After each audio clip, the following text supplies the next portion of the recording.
নমস্কার, আপনারা দেখছেন কলকাতা টিভি। আপনাদের সঙ্গে রয়েছি আমি ঋষিকেশ। মহাকাশ গবেষণায় যুগান্তকারী পদক্ষেপ নিতে চলেছে ভারতীয় মহাকাশ গবেষণাকারী সংস্থা ইসরো। আগামী 4 মাসের মধ্যে চালকহীন পরীক্ষামূলক মিশন তারা পাঠাতে চলেছে মহাকাশে। আগামী 4 মাসের মধ্যে কিন্তু এই চালকহীন মহাকাশ যান তারা পাঠাবে বলে, সেই কারণে এখন যুদ্ধকালীন পর্যায়ে রয়েছে, প্রস্তুতি চলছে বলা যেতে পারে, যুদ্ধকালীন প্রস্তুতি চলছে। জাতীয় মহাকাশ দিবসে অনুষ্ঠানে ইসরোর বর্তমান যিনি চেয়ারম্যান রয়েছেন ভি নারায়ণন, তিনি একথা জানিয়েছেন এবং তাদের বক্তব্য, চলতি অর্থবর্ষে মোট 8টি রকেট মিশন এবং 12টি স্যাটেলাইট উৎক্ষেপণের লক্ষ্য নিয়েছে ইসরো। তার আরো বক্তব্য, মানব মহাকাশ যাত্রার পাশাপাশি আগামী কয়েক মাসে একাধিক গুরুত্বপূর্ণ মহাকাশ যান তারা পাঠাবে এবং সেই ধরনের প্রকল্পই তারা নিয়েছে। তবে এই ক্ষেত্রে তাদের বক্তব্য যে শুধুমাত্র সরকারি ব্যবস্থাপনায় এই কাজ করা অসম্ভব, ফলত বেসরকারি স্টার্ট আপগুলোকে বা বেসরকারি সংস্থাগুলোকেও কিন্তু এগিয়ে আসার আহ্বান জানিয়েছেন ভি নারায়ণন। 4 মাসের মধ্যে কি কি সম্পন্ন হবে? প্রথমত, মানববিহীন মিশন, অর্থাৎ যেটা আপনাদের শুরুতেই বললাম যে চালকবিহীন বা মানববিহীন মহাকাশ যান পাঠানো হবে, যার প্রস্তুতি চূড়ান্ত পর্যায়ে রয়েছে।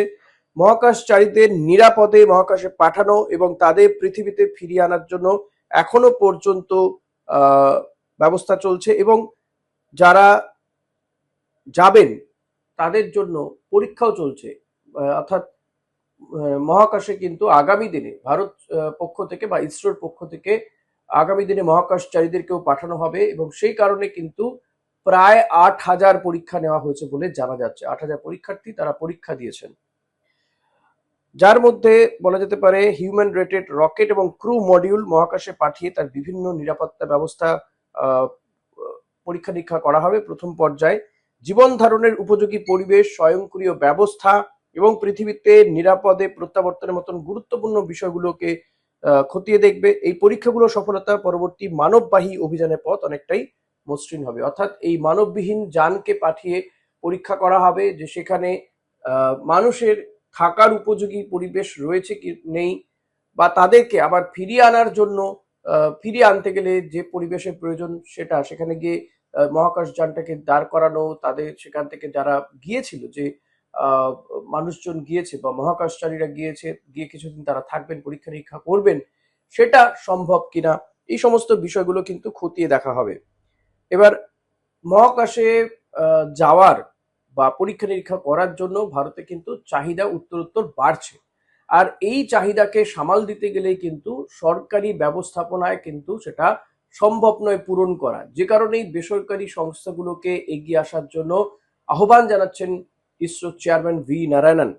তাদের বক্তব্য যে প্রয়োজন হতে পারে 200 থেকে, আগামী 5 বছরে দেশের প্রয়োজন হতে পারে 200 থেকে 300টি নতুন স্যাটেলাইট, এবং এত বড় চাহিদা শুধুমাত্র সরকারি উদ্যোগে মেটানো সম্ভব নয়।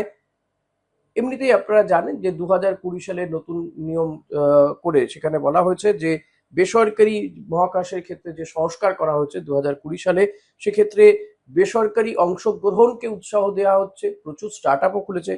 এক্ষেত্রে আপনাদেরকে আমরা আগেও জানিয়েছিলাম যে বহু বিজ্ঞানী এমনটা হচ্ছে যে সরকারি ব্যবস্থাপনা গবেষণার মধ্যে থেকে তারা ছেড়ে বেরিয়ে যাচ্ছেন, তারা বেসরকারি যে স্টার্ট আপগুলো রয়েছে হয় তারা নিজেরাই সেই স্টার্ট আপ চালু করছেন বা নতুন স্টার্ট আপে গিয়ে তারা জয়েন করছেন। অর্থাৎ বেসরকারি উদ্যোগ রয়েছে, কিন্তু আগামী দিনে আরো প্রয়োজন পড়বে এই বেসরকারি উদ্যোগে, তাই তাদেরকে আহ্বান জানানো হচ্ছে। এবং আমরা দেখেছি যে পিএসএলভির ক্ষেত্রে পরপর দুটো উৎক্ষেপণের ক্ষেত্রে কিছুটা সমস্যা হয়েছিল, এবং পিএসএলভির ক্ষেত্রেও বিভিন্ন যে গ্রাউন্ড টেস্ট এবং পর্যালোচনা, সেটা এই যে দুটো উৎক্ষেপণ অসফল হয়েছে, সেই অসফলতার কারণ কি, কেন সফল হলো না, সেগুলো খতিয়ে দেখা হচ্ছে। এর পাশাপাশি যেটা জানা যাচ্ছে যে আপনাদের বললামই, স্কাই রুট এরোস্পেসের বিক্রম-1 কক্ষপথে সফল যাত্রা দেশের বেসরকারি মহাকাশ শিল্পের অগ্রগতিকে সামনে এনে দিয়েছে। এটা কিন্তু বেসরকারি উদ্যোগে সম্পন্ন হয়েছিল। মার্কিন সংস্থাগুলিও ভারী স্যাটেলাইট উৎক্ষেপণের জন্য ভারতের LVM-3 ওপর আস্থা রাখছে। নাসার সঙ্গে যৌথ উদ্যোগে তৈরি পৃথিবী পর্যবেক্ষণকারী নিসার উপগ্রহ ভারতের মহাকাশ সক্ষমতার গুরুত্বপূর্ণ এক্সাম্পল বলা যেতে পারে। এর ফলে কি হচ্ছে, সরকারি সংস্থার পাশাপাশি বেসরকারি শিল্প ও আন্তর্জাতিক সহযোগিতাকে কাজে লাগিয়ে মহাকাশে ভারত একটা যুগান্তকারী পদক্ষেপ নিতে চলেছে, বা ভারতের মহাকাশ ক্ষেত্রকে আরো ওপেন করা হচ্ছে, সেখানে পরিসর বাড়ানো হচ্ছে। আগামী দিনে সেটা কিন্তু আরো আহ, পরিসর বাড়বে। এই পরীক্ষা নিরীক্ষা আগামী দিনে যাতে আরো বাড়ানো সম্ভব হয়, কারণ চাহিদা প্রচুর রয়েছে। আর এই চাহিদাকে সামাল দিতে গেলে কিন্তু বেসরকারি উদ্যোগ মাস্ট। তাই যখন ভারত এই গগনযানের প্রস্তুতি নিচ্ছে, সেখানে দেখা যাচ্ছে যে ভারত গগনযানের পরও যে থেমে থাকবে এমনটা নয়। ইসরো পক্ষ থেকে লক্ষ্য হচ্ছে চন্দ্রযান 3 সাফল্যের পরে পরে চন্দ্রযান 4, চন্দ্রযান 5 এই সমস্ত পাঠানো, এবং সে বিষয়ে এখন কাজ চলছে। শুক্র গ্রহে অভিযান করা, ভবিষ্যতে মঙ্গল গ্রহে ল্যান্ডার পাঠানোর মতন পরিকল্পনাও কিন্তু নিয়েছে ভারতীয় মহাকাশ গবেষণাকারী সংস্থা ইসরো।